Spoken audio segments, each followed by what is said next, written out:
बोलो विष्णु भगवान की जय। कार्तिक महात्मा की जय। तुलसी माता की जय। ओम नमो भगवते वासुदेवाय।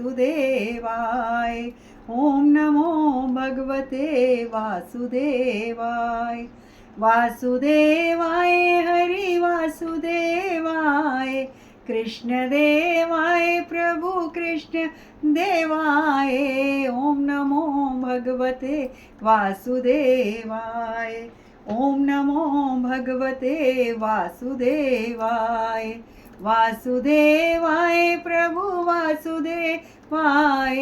कृष्ण देवाय प्रभु कृष्ण देवाय। ओम नमो भगवते वासुदेवाय। बोलो विष्णु भगवान की जय। नारद जी बोले, हे राजन, अब मैं कार्तिक के व्रतों के संक्षेप में उद्यापन सुनाता हूँ।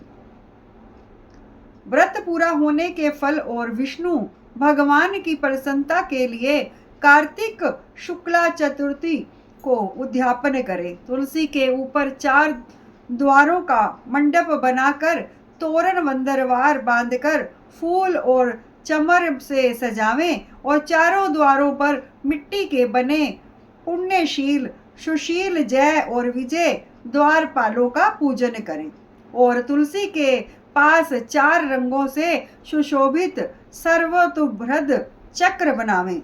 इसके ऊपर पंचरत्न और नारियल रखकर एक सुंदर कलश स्थापित करें।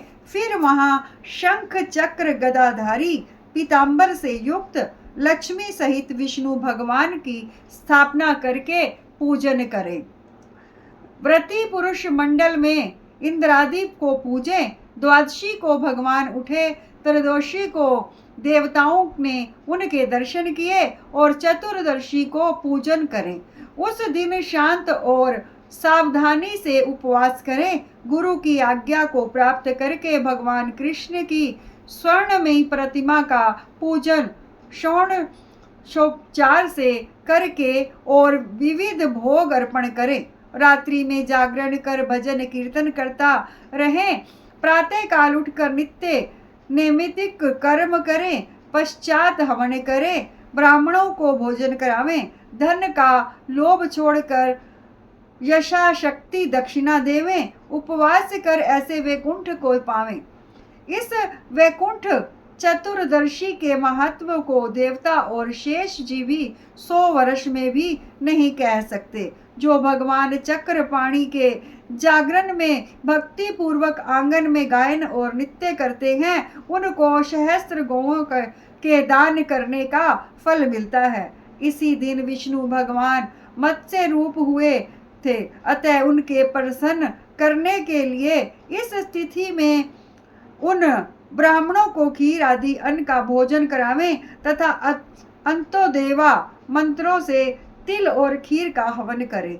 तत्पश्चात यथाशक्ति दक्षिणा दे और नमस्कार करें, जिसके करने से अक्षय फल मिलता है। फिर विधि पूर्वक कपिला गौ का पूजन करें और उपदेश करने वाले गुरु को सपत्नीक वस्त्र आभूषण से सुशोभित कर समापन करवावें।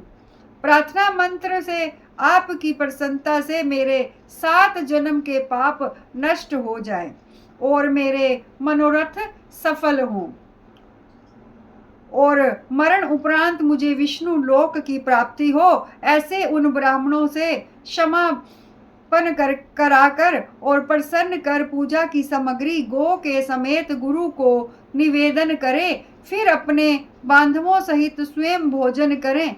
कार्तिक और माघ की यह विधि कही है। ऐसे सम्यक रीति से कार्तिक का व्रत करने वाला संपूर्ण कामनाओं से युक्त विष्णु भगवान के समीप चला जाता है।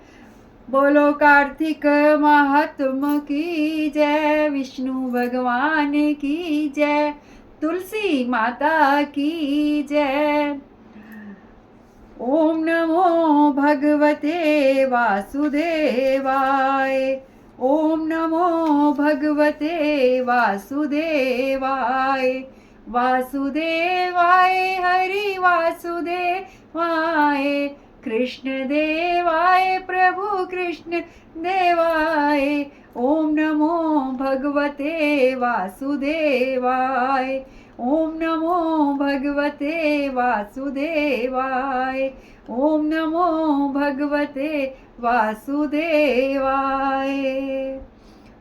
बोलो विष्णु भगवान की जय।